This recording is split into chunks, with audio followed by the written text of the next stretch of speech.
습니다. 이렇게 한번 축복해 주시겠습니까? 예, 잘 오셨습니다. 주님의 이름으로 환영하고 축복합니다. 예, 오늘 저는 큰 용사여라는 제목을 가지고 함께 하나님의 말씀을 나누기를 원합니다. 한 10여 년 전쯤에 일본에 그 집회가 있어서 그 집회 준비하는 회의차 출장을 간 적이 있습니다. 원래는 아침 비행기로 떠나서 점심과 오후 때 회의를 하고 그 저녁 비행기로 오는 그 하루 일정으로 출장을 갔었죠. 그런데 오후 회의가 조금 길어져가지고 저녁에 돌아오는 비행기를 놓쳐서 어쩔 수 없이 그 도쿄에서 하룻밤을 머물기로 하고 아침 비행기로 가는 그러한 일정이 됐습니다. 그런데 그러다 보니까 도쿄에서 하룻밤을 지내게 됐는데 혼자 외국에서 있다 보니까 딱히 할 일이 없는 거예요. 그래서 호텔방에 혼자 있기도 뭐하고 그래가지고 밖으로 나왔더니 때마침 근처에 도쿄돔이 있었는데 이 도쿄돔 야구장에서 이승엽 선수가 출전하는 야구 게임을 한다는 겁니다.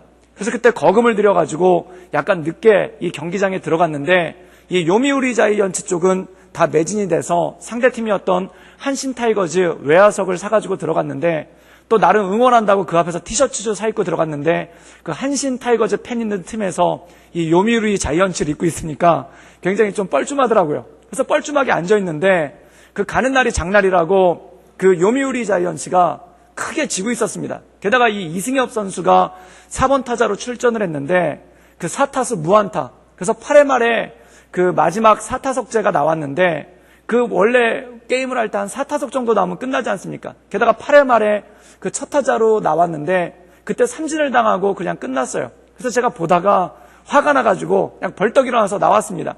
그래서 당연히 그 게임이 요미우리 자이언츠가 진 걸로 알았는데 호텔에 와서 그 스포츠 뉴스를 보다가 깜짝 놀랐는데 9회 때 기적이 일어난 겁니다. 그래서 9회 때 타자 1소로 다 그 점수를 만회를 하고 그리고 마지막 타자가 그 이승엽 선수였는데 이승엽 선수가 끝내기 3런 홈런을 쳐가지고 이 요미우리 자이언츠가 극적으로 이기는 그런 놀라운 경기였습니다. 근데 30분만 더 앉아 있었으면은 그걸 다 볼 수가 있었는데 그 멀리 일본까지 가가지고 그거를 화를 참지를 못해서 박차고 나왔다가 그 좋은 경기를 그 짜릿한 역전을 경험하지 못하고 그냥 온 겁니다. 그래서 그때를 생각하면은 지금도 10년이 지났는데 그때 30분만 버틸 걸 그런 생각을 하면서 지금도 후회가 되는 그러한 모습이 있습니다. 그래서 어떤 사람들은 얘기하기를 야구는 9회 말 투아웃부터다라는 그런 얘기가 있는데 진짜 야구의 그런 속설이 맞는 것 같습니다.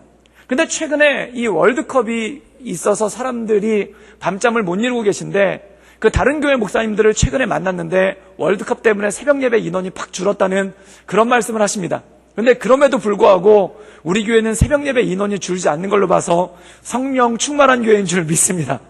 그런데 그 월드컵에 한 가지 좀 슬픈 소식이 하나 있었는데 그게 뭐냐면 축구 선수 중에 지금 현재 양대 가장 게임을 잘하는 선수가 포르투갈의 호날두와 아르헨티나의 메시입니다. 그런데 이 호날두라는 선수는 지금 현재 4골을 기록하면서 승승장구하고 있는데 이 메시라는 선수가 예상보다 잘 못하는 거예요.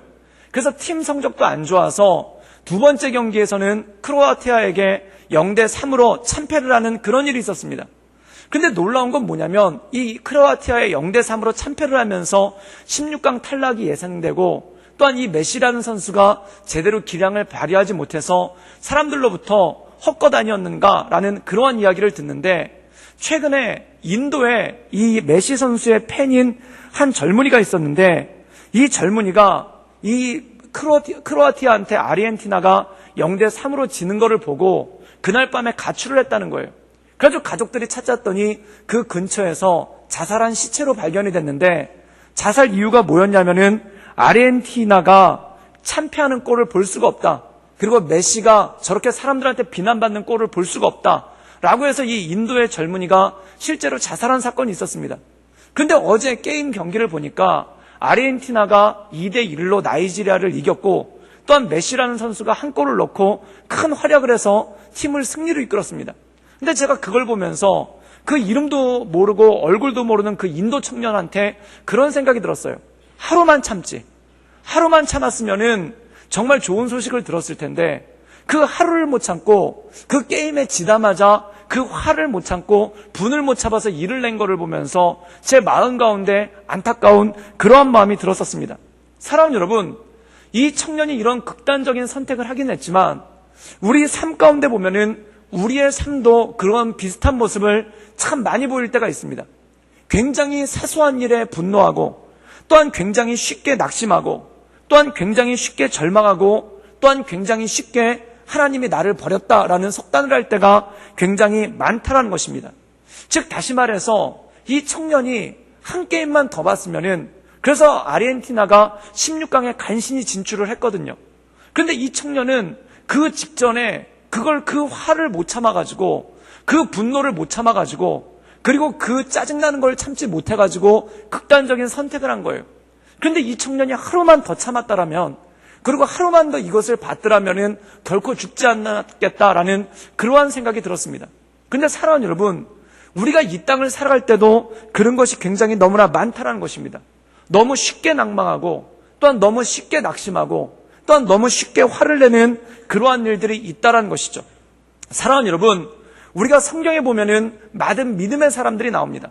그럼 이 믿음의 사람들은 늘 꽃길만 걸고, 또한 좋은 일만 있었기 때문에 그들이 낙심하지 않았는가? 또한 그들의 인생 가운데 늘 승승장구만 있기 때문에 그들이 절망하지 않았는가? 그것은 결코 아니라는 것입니다. 그렇다면 믿음의 사람들과 신앙의 사람들의 차이가 뭐냐면, 믿음의 사람들은 오래 참고 기다린다는 것입니다. 사랑하는 여러분, 성경에 다윗과 사울의 결정적인 차이가 뭘까요? 물론 여러 가지 차이가 있겠지만 다윗은 어떻게든 살아남았습니다. 그가 그의 인생 가운데 굉장히 비참한 일을 겪는데, 이 블레셋에 가서 블레스 왕 아기스가 그를 죽이려고 합니다. 인생의 막다름에 다다랐죠. 그때 이 다윗이 절망해서 쓰러진 게 아니라, 그가 살아남았는데 어떻게 살아남았느냐면은 미친 척을 해서라도 그가 살아남았다는 것입니다. 근데 이 사울이라는 왕은 어떻게 죽었냐면, 전쟁에서 딱 한 번 패했습니다. 전쟁에서 딱 한 번 패했는데 적들이 쫓아오니까 그것을 참지를 못해가지고 자살을 하는 그런 극단적인 선택을 한 것을 보게 되죠. 또한 베드로와 유다의 차이는 뭘까요? 이 베드로도 마찬가지고 유다도 마찬가지고 둘 다 예수님을 배신했습니다. 어떻게 보면 경중을 따지기가 힘든 그러한 모습이 있죠. 그럼 유다와 베드로의 결정적인 차이는 뭐냐면은, 유다는 그날 밤에, 예수님이 잡혀가시던 그날 밤에 죄책감을 견디지 못해서 극단적인 선택을 했습니다. 그러나 베드로는 그 마음 가운데 수치감이 있고 죄책감이 있었지만 그 밤을 넘기고 다시 예수님을 만나는 그러한 모습이 있는 것을 볼 수가 있다는 것이죠.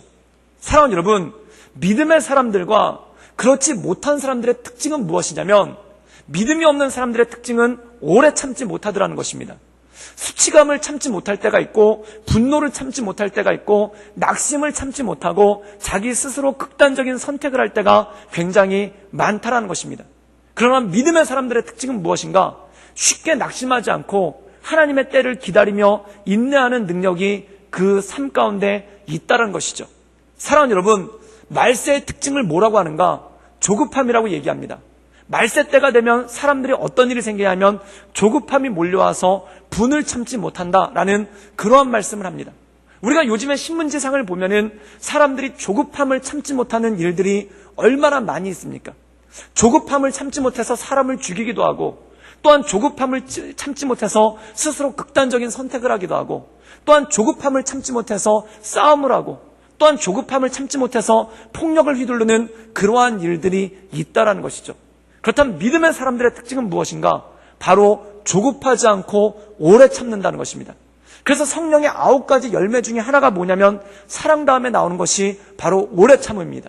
그리고 고린도전서 13장에 보면은 나오는 말씀이 뭐냐면, 사랑의 속성 가운데 첫 번째가 오래 참음이라는 것이죠. 사랑하는 여러분, 오래 참을 수 있기를 주님의 이름으로 축원합니다. 그래서 부글부글 끓더라도 오래 참고 하나님 앞에 온전함으로 나가는 놀라운 능력이 있기를 주님의 이름으로 축원합니다. 오늘 말씀 가운데 보면 기드온이라는 사람이 나옵니다. 우리가 이 기드온을 바라봤을 때 그를 용사라고 얘기합니다. 우리가 기드온 그러면 제일 먼저 떠오르는 것이 기드온과 300명의 용사 아닙니까? 그럼 이들이 용사가 될 수 있었던 이유는 무엇인가? 싸움을 잘했거나, 또는 전쟁에 탁월한 능력이 있거나, 또는 그들이 어떤 극단적인 용기를 발휘했기 때문이 아닙니다. 그들은 오래 참을 수 있었던 사람이라는 것이죠. 즉 성경에서 얘기하는 큰 용사는 어떤 사람인가? 바로 오래 참고 하나님 말씀 가운데 순종하는 사람이라는 것입니다. 사랑하는 여러분, 여러분 인생 가운데 또한 우리 삶 가운데 오래 참고 주 앞에 온전함으로 나갈 수 있기를 주님의 이름으로 축원합니다. 우리 함께 사사기 6장 11절에서 12절까지의 말씀을 읽도록 하겠습니다. 우리 다 같이 읽겠습니다. 여호와의 사자가 아비에셀 사람 요아스에게 속한 오브라에 이르러 상수리 나무 아래에 앉으니라.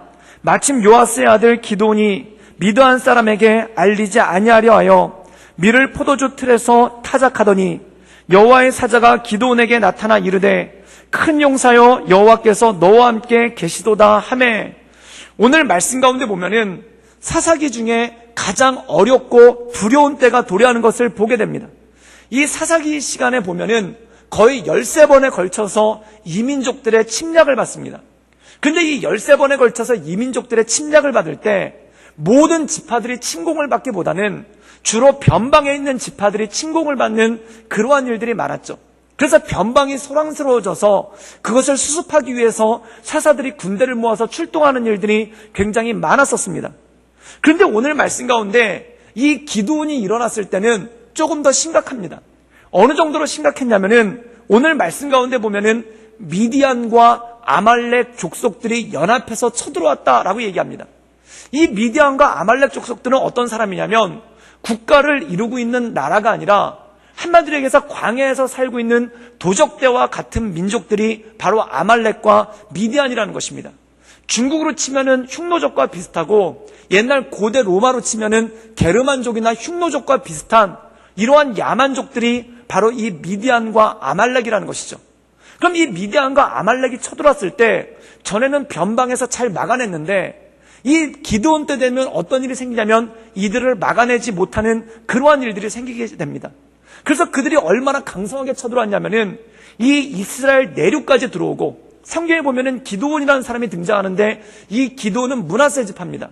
그리고 그가 거주했던 지역이 어느 지역이냐면 요단강 주변, 즉 요단강 건너편인데 이 이스라엘 영토의 가장 중심부, 웬만해서는 이민족들이 들어올 수 없는 가장 중심부에 해당된 것이 바로 이 기드온이 거주했던 지역이죠.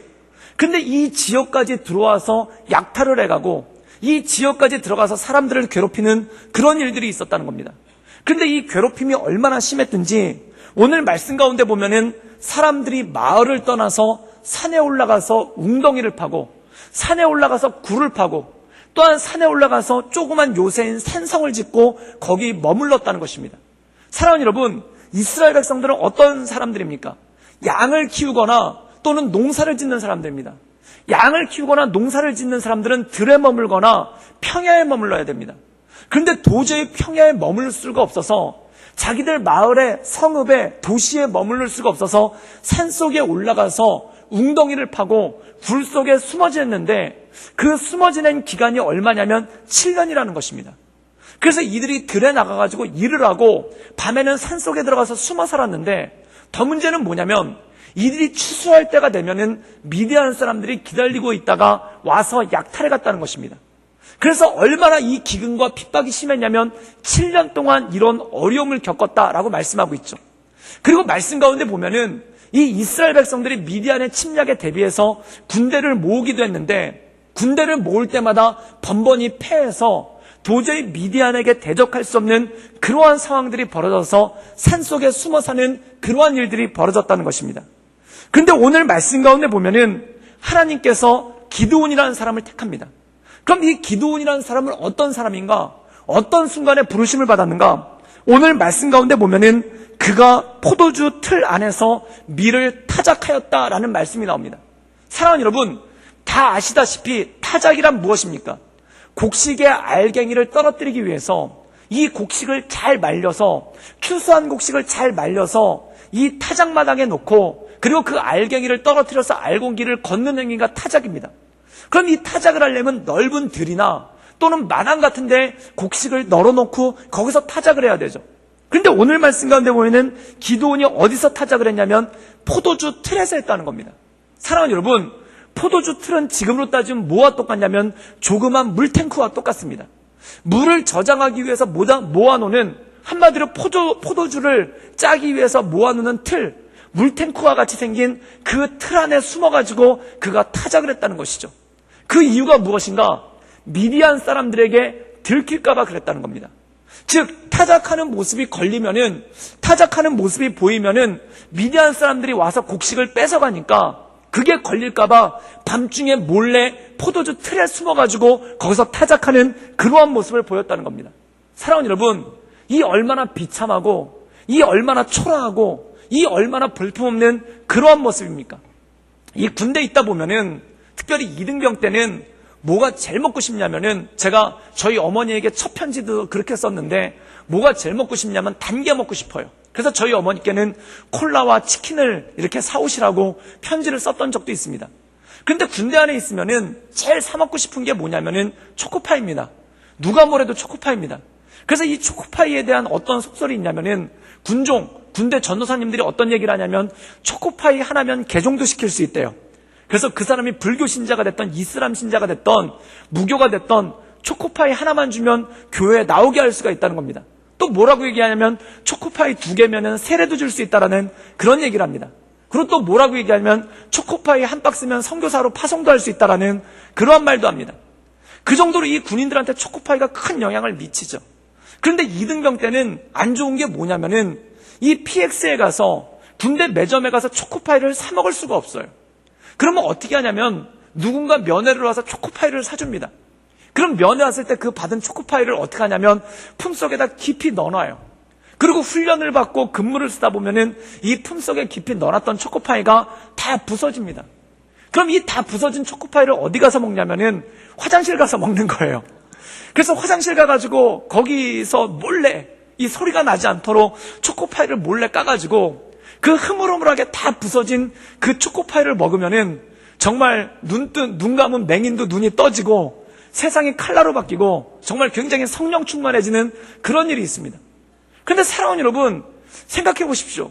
이 이등병이 그렇게 초라한 모습으로 화장실에서 그 다 부스러진 초코파이를 먹고 있는데 갑자기 하나님의 사자가 나타나서 이런 말을 하는 겁니다. 큰 용사여, 여호와께서 너와 함께 하시도다. 그럼 이거 얼마나 창피한 겁니까?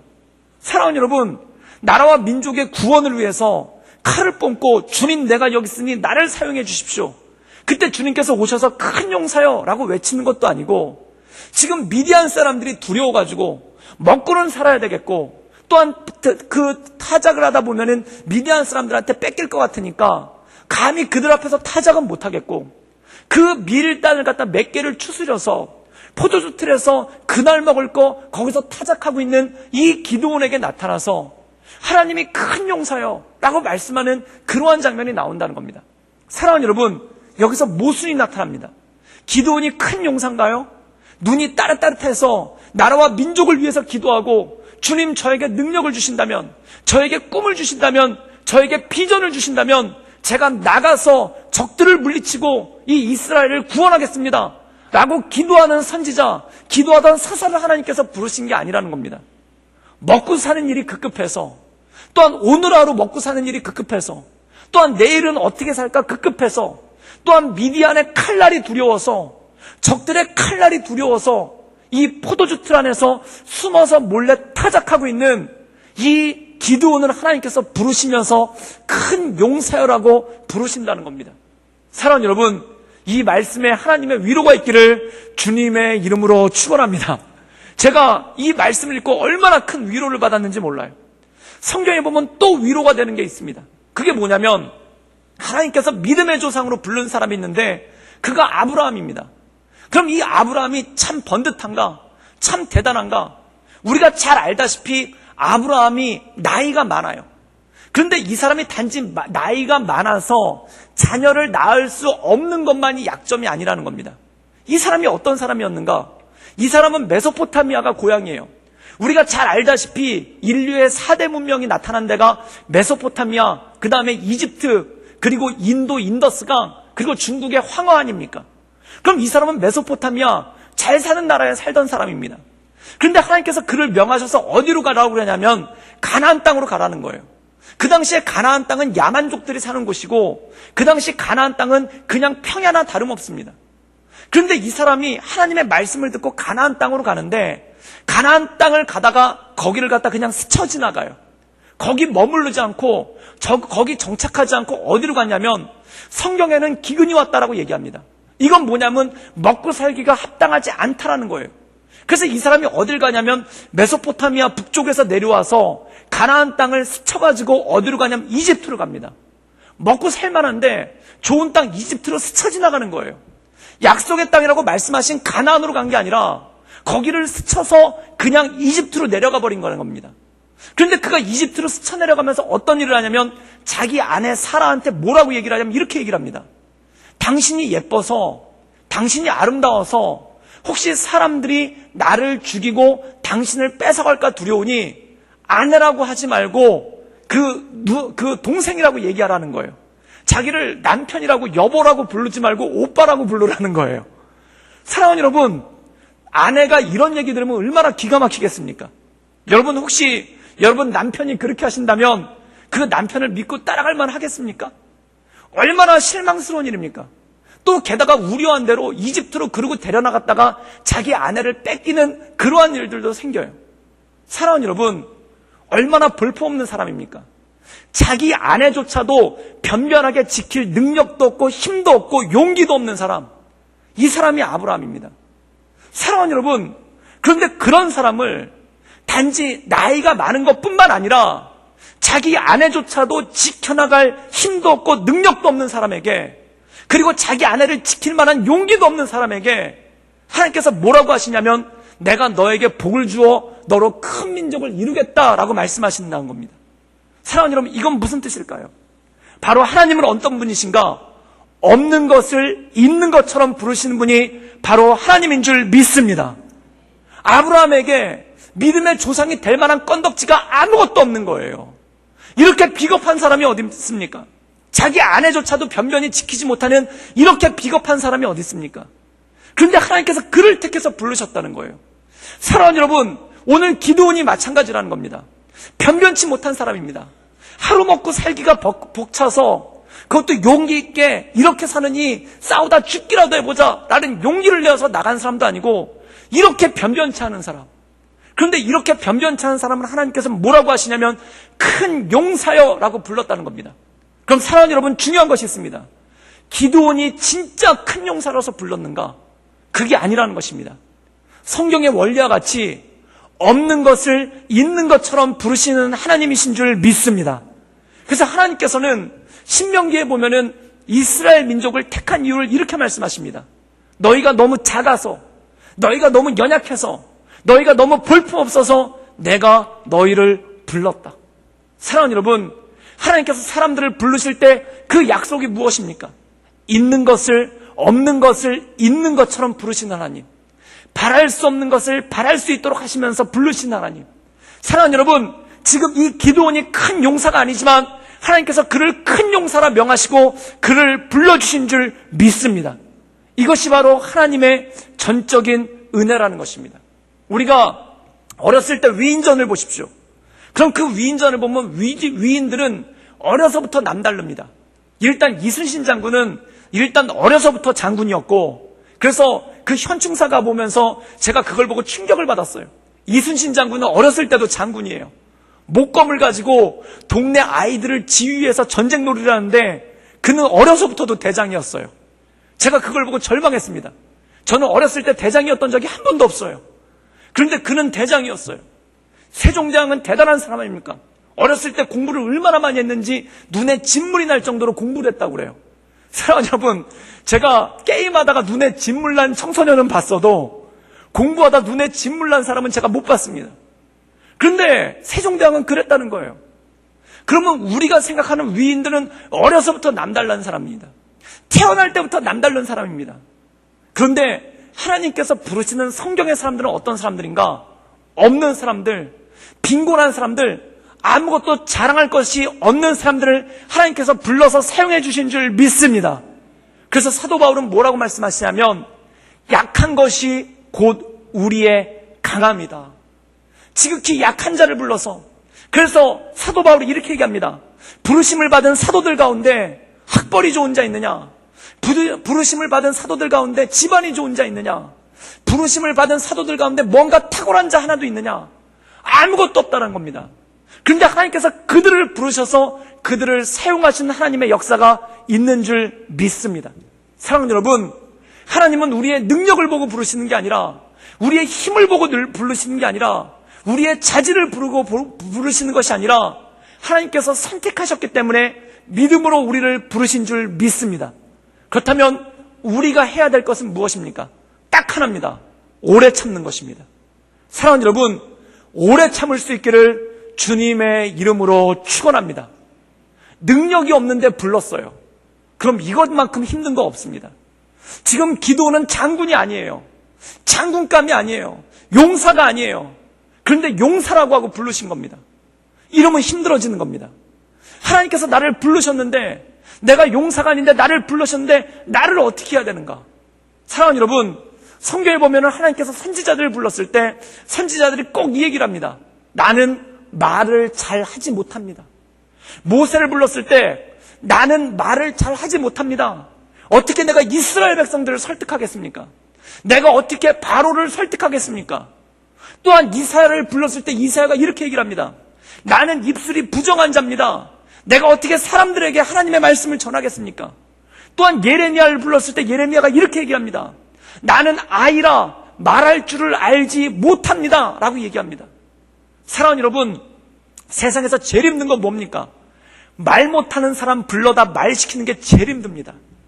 그래서 어떤 분들 대표기도 하실 때 밤잠 못 이루시는 분들 있잖아요. 제가 전에 대표기도 할 때 이렇게 중고등부에서 대표기도를 할 때 처음 대표기도를 중학교 1학년 때 했는데 그때 적어가지고 왔어요. 그래가지고 앞에다 올려놓고 대표기도를 하는데 그때는 에어컨이 없어서 선풍기가 있었거든요. 근데 선풍기가 회전을 하다가 이 대표기도한 게 딱 날아간 거예요. 그래가지고 제가 그걸 읽다가 사랑에 많으신 하나님, 그다음 잠깐만요. 그러고 그걸 주스러 갔어요. 그래가지고 그걸 주워가지고 읽는데 땀이 얼마나 나는지 감당할 수가 없을 정도더라고요. 사랑하는 여러분, 말 못하는 사람한테 말 시키는 거 이거만큼 힘든 거 없습니다. 그런데 하나님께서 선지자들을 그렇게 부르셨다는 거예요. 또 이겁니다. 용기 없는 사람한테 전쟁터에서 나가서 싸우라는 거 이거만큼 힘든 일 어디 있습니까?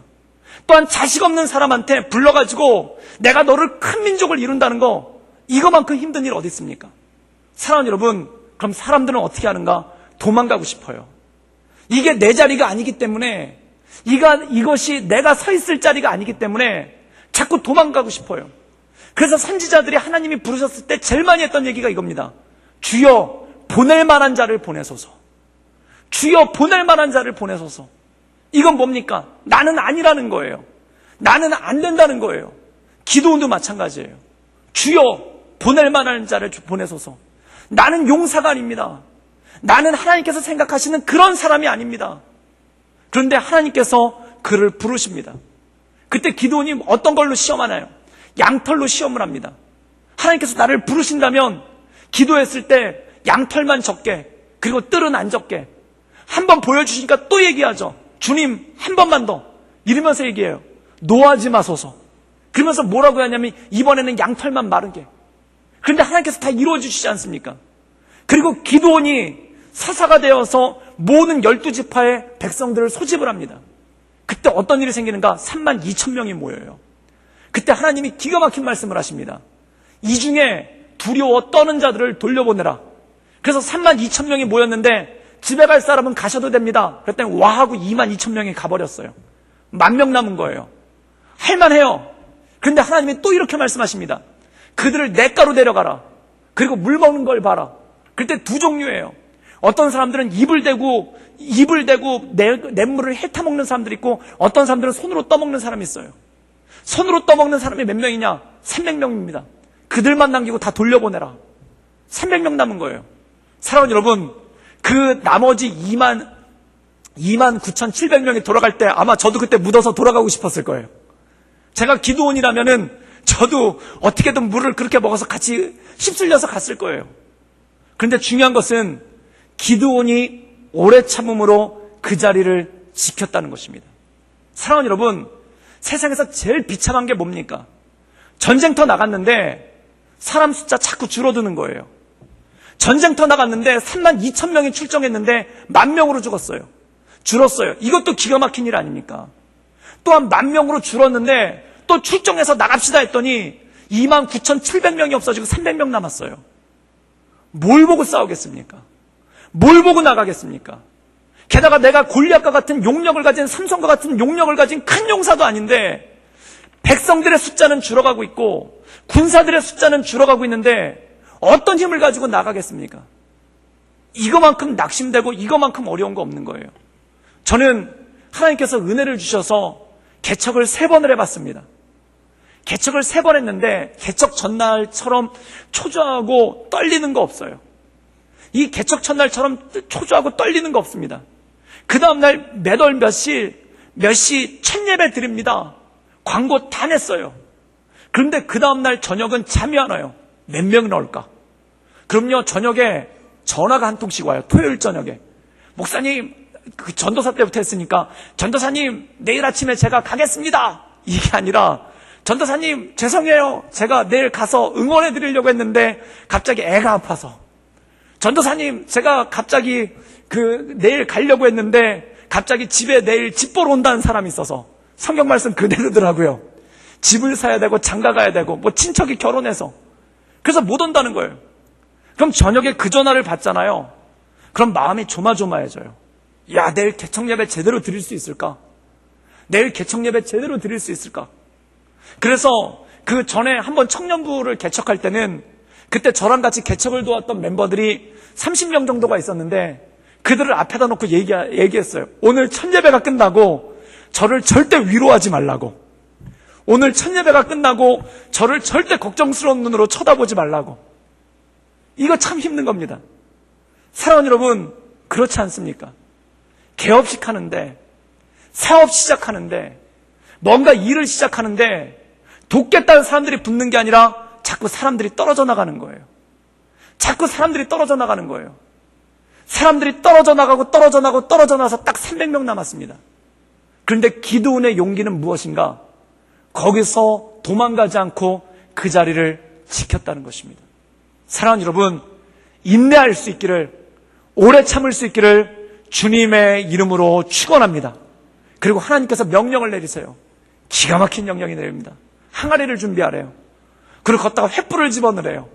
무슨 신병기, 대단한 병기를 주신 것도 아니고 항아리에 횃불, 칼도 아니에요. 근데 성경의 기록에 보면 이스라엘 백성들이 칼도 제대로 없었어요.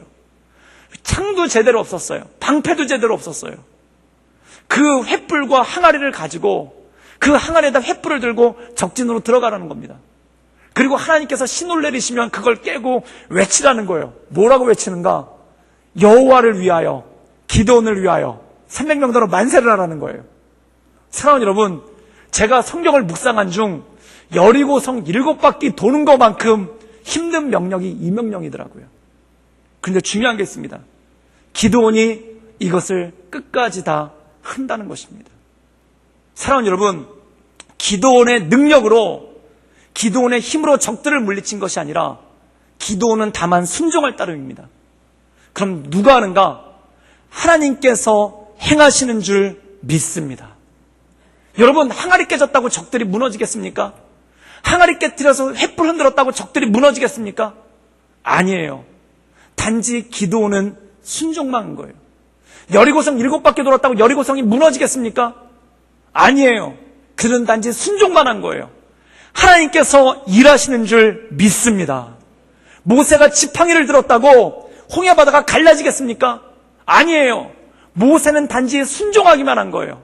하나님께서 그 모든 일들을 행하신 줄 믿습니다. 큰 용사는 어떤 용사인가? 순종하는 사람입니다. 무엇을 가지고 순종하는가? 주님 내게 말씀하셨으니, 주님 내게 말씀하셨으니 그 말씀 붙잡고 순종하는 사람. 사랑하는 여러분, 상식적으로 생각해 보십시오. 항아리 깨뜨렸다고 13만 5천 명이나 되는 적들이 물러나겠습니까? 여리고성 7바퀴 돌았다고 그 강대한 여리고성이 무너지겠습니까? 지팡이를 들었다고 홍해바다가 갈라지겠습니까? 개연성이 없다는 거예요. 그럼 무엇을 했는가? 순종했기 때문에, 내 능력이 아닌 내가 하나님께 순종했을 때 하나님의 능력의 역사가 우리의 삶을 통해 일어난 줄 믿습니다. 그러므로 내 힘이 아니라, 내 능력이 아니라 하나님을 붙잡고 순종하며 나가는 것, 이것이 바로 용기이고 이것이 바로 큰 용사라는 것입니다. 사랑하는 여러분, 용기 낼 수 있기를 주님의 이름으로 축원합니다. 하나님 말씀 가운데 내가 이거 한다고 별다른 일이 생기겠는가? 내가 이거 한다고 해서 내 삶 가운데 어마어마한 일이 생기겠는가? 요즘에 많은 청년들을 절망시키는 게 뭡니까? 계산이에요. 이런 계산을 하는 거예요. 내가 지금 직장 다녀서 언제면 집을 살 수 있을까? 35년 후 안 쓰고 안 먹고 계속 저축하면, 이 계산 나오면은 절망스러운 거예요. 사랑하는 여러분, 어떤 분들은 노후 걱정하시는 분들이 있습니다. 지금 내 통장에 얼마가 있는데 이거를 한 달에 얼마씩 쓰면은 어느 정도 되면 이것이 내 통장이 바닥나겠구나. 사랑하는 여러분, 다 계산하는 거예요. 이렇게 계산해보니까 해답 안 나오고, 저렇게 계산해보니까 해답 안 나오고, 계산해봐도 해답 안 나오니까 이런 소망 없는 삶 왜 사는가? 사랑하는 여러분, 계산해보면 해답 안 나는 거예요. 지금 기도원이 그렇지 않습니까? 계산해보면 해답 안 나는 거예요. 3만 2천 명이 모였는데 적은 13만 5천 명이에요. 그럼 적을 향해서 갈 때 갑자기 어느 지파가 나타나서 우리가 돕겠습니다. 그래서 3만 명에서 5만 명, 또 전진했더니 우리가 돕겠습니다. 그래서 5만 명에서 7만 명, 이래야 기분 좋은 거 아닙니까? 그런데 계속 숫자는 줄어들어요. 계산해서 안 나온다는 겁니다. 계산해서 답이 안 나오더라는 겁니다. 그러나 사랑하는 여러분, 하나님의 말씀 순종해서 한 걸음 한 걸음 나아갈 수 있기를 주님의 이름으로 축원합니다. 그것이 바로 용사라는 것입니다. 그것이 바로 큰 용사라는 것입니다. 계산해보면 해답이 안 나오고, 계산해보면 답이 안 나와도 하나님의 말씀 순종에 한 걸음 한 걸음 나갈 수 있기를 주님의 이름으로 축원합니다. 출애굽 당시에도 그렇습니다. 홍해바다 앞에서 600승의 이집트 병거가 쫓아오는데 무슨 수로 막아냅니까? 막아낼 방법이 없는 거예요. 그때 모세가 백성들 향해서 이렇게 얘기합니다. 모세가 백성에게 이르되 너희는 두려워하지 말고 가만히 서서 여호와께서 오늘 너희를 위해 행하시는 그 구원을 보라. 사랑하는 여러분, 우리를 위해 일하시는 그 하나님의 구원을 바라볼 수 있기를 주님의 이름으로 축원합니다. 그래서 모세는 이렇게 얘기합니다. 여호와께서 너희를 위하여 싸우시리니 너희는 가만히 있을지어다. 여기서 가만히 있으란 말이 무엇입니까? 오래 참으라는 것입니다. 호들갑 떨지 말고, 조급해하지 말고, 낙심하지 말고, 절망하지 말고, 화내지 말고 하나님을 바라보며 기다리라는 것입니다. 그래서 이것을 보고 고라 자손의 시가 나오는데 시편 40편 10편에 이렇게 말씀하고 있습니다. 이르시되 너희는 가만히 있어 내가 하나님됨을 알지어다. 내가 문나라 중에 높임을 받으리라. 내가 세계 중에서 높임을 받으리라. 만군의 여호와께서 우리와 함께 하시니 야곱의 하나님은 우리의 피난처시로다. 사랑하는 여러분, 이 말씀을 붙잡고 하나님의 은혜 가운데 온전함으로 나가기를 주님의 이름으로 축원합니다. 사랑하는 여러분, 왜 이 세상에 소망이 없다고 얘기합니까? 계산이 안 나오니까 그래요. 왜 이 세상에 소망이 없다고 얘기합니까? 셈이 안 나오니까 그래요. 계산해봤는데, 따져봤는데, 생각해봤는데 이길 방법이 없는 거예요. 곰곰이 생각해봤는데, 또한 과거의 일들을 돌이켜봤는데 이길 방법이 없는 거예요. 그러나 오늘 말씀 가운데 이 믿음의 사람들이 오래 참음을 통해 하나님의 때를 기다렸듯이, 하나님의 역사를 기다렸듯이, 여러분 일비하지 말고 하나님의 말씀 가운데 온전함으로 살아갈 수 있기를 주님의 이름으로 축원합니다. 그때 하나님의 놀라운 역사가 생기고 하나님의 일들이 있는 것입니다. 사랑하는 여러분, 성급하여서 저처럼 8회 말에 야구장 떠나지 않기를 주님의 이름으로 축원합니다. 그리고 팀 좀 졌다고 거기서 세상 무너질 것처럼 말씀하지 마시길 바랍니다. 한 번 실패했다고, 한 번 누군가 약속 어겼다고, 한 번 될 것 같은데 안 됐다고, 그리고 한 번 아프다고 낙심하지 않기를 주님의 이름으로 축원합니다. 사랑하는 여러분, 이민 생활하다 보면요, 특별히 유학 생활하다 보면은 뭐가 제일 힘든 줄 아십니까? 아침에 일어났을 때 이가 아파요. 그러면은 갑자기 세상이 어두워져요. 왜 이가 아파서 그런가? 이 치료비가 엄청나거든요. 금리빨 하나 씌우는데 300만 원이에요. 그리고 그동안 병원 가가지고 치료받는 비까지 하면은 500만 원이에요. 이 하나 아프면은 되게 절망적입니다. 게다가 임플란트라도 하잖아요. 그러면 1,000만 원에서 2,000만 원이에요. 이가 아프면은, 그래서 아침에 일어났을 때 이가 쑤시다. 아침에 일어났을 때 이에서 치통이 난다. 그럼 유학생들은 그것 때문에 웁니다. 왜 그럴까요? 계산이 안 나오는 거예요. 지금 한 주 한 주 빠듯하게 살고 있는데, 한 주 한 주 빠듯하게 살고 있는데 어디 500만 원이 옵니까? 한 주 한 주 아르바이트해서 학비 내면서 빠듯하게 살고 있는데 어디 500만 원이 옵니까?